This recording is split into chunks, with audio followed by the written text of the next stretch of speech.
Hey everybody, how's it going? Today we'll be doing another manga review.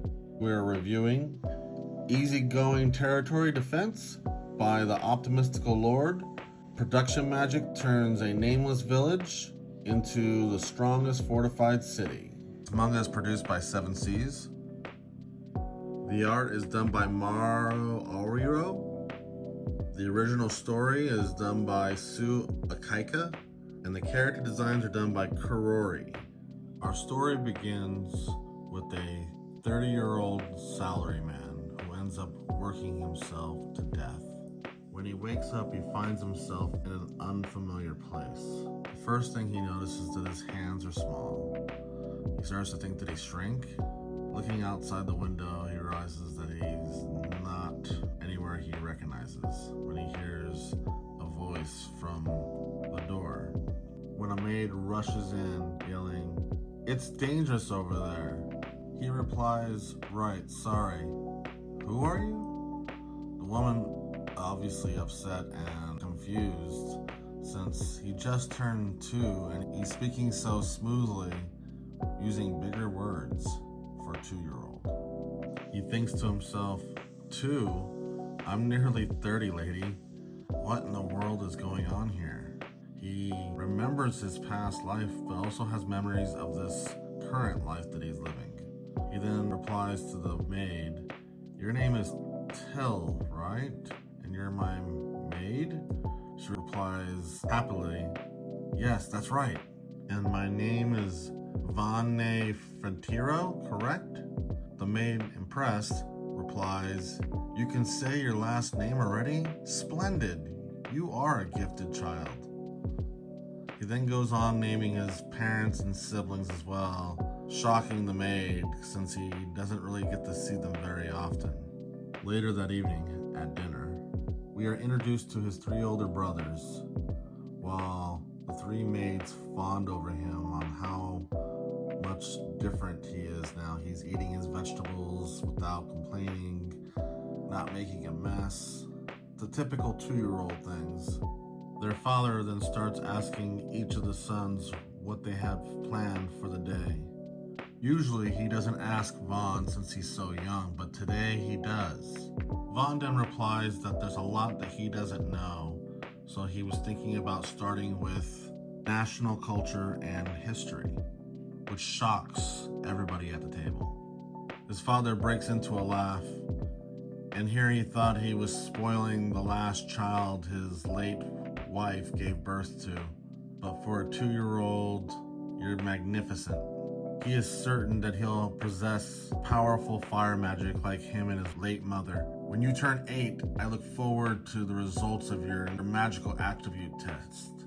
He narrows his eyes and says, "I have high hopes for you, Vaughn. In this world, which overflows with magic, the type of magic potential a person has is extremely important. Nobles only desire 2 types. There's elemental magic, which is fire, water, wind, earth, combat magic. And the second is healing magic.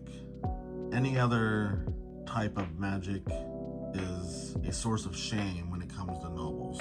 From here, Vaughn starts his education about this world. The maids are so impressed on how fast he's learning these things that they start thinking that he's a prodigy child. Upon hearing this, the head butler takes it upon himself to start teaching Vaughn. It was hell, according to Vaughn. But in the end, he ended up mastering reading and writing, learned the rules of war, noble etiquette, and many, many more. Vaughn spent the next couple years studying like that until he turned 5, when he started daily sword lessons.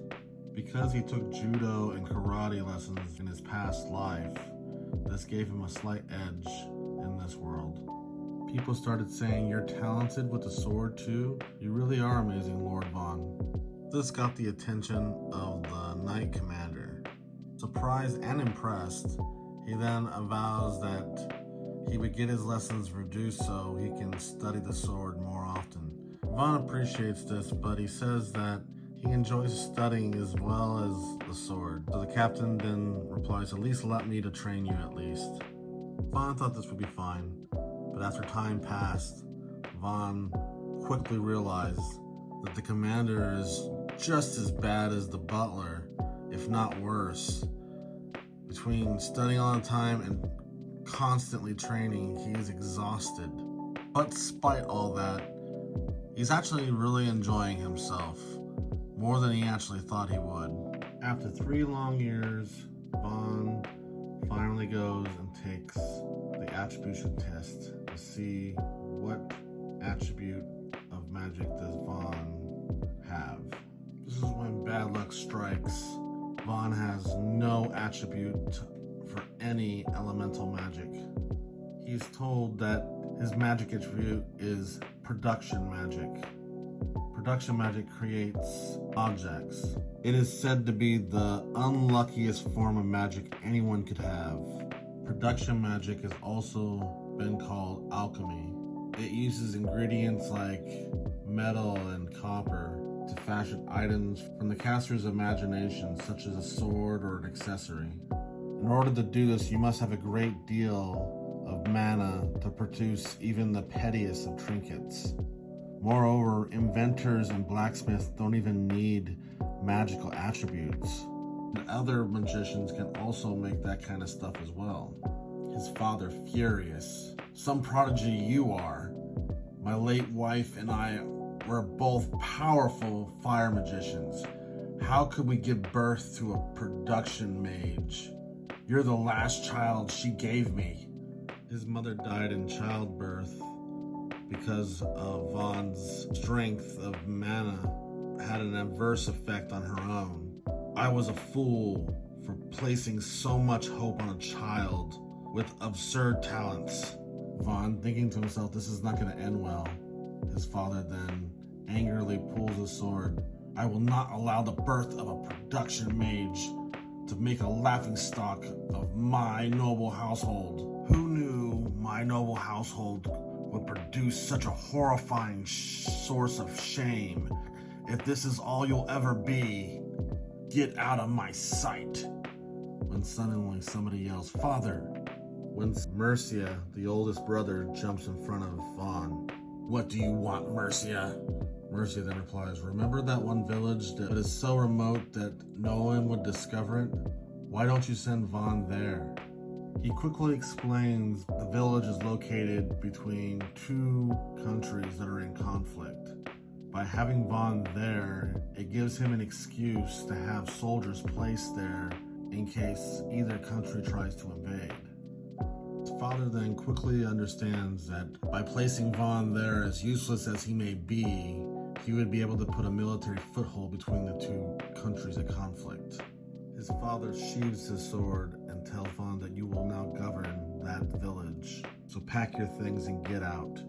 From here, Vaughn gathers his stuff and the people around him and journeys to this remote outpost in between these 2 conflicting countries. So far the story's been pretty good. This book just came out. Technically it comes out tomorrow. I picked it up a little bit early. So yeah, if you guys are looking to read into the story, definitely I'd recommend picking it up tomorrow. I'm looking forward to the 2nd volume already. If it keeps going the way it's going, I can see this being one of my favorites. If you guys have any questions about this manga, leave it in the comments down below. Hit that like button.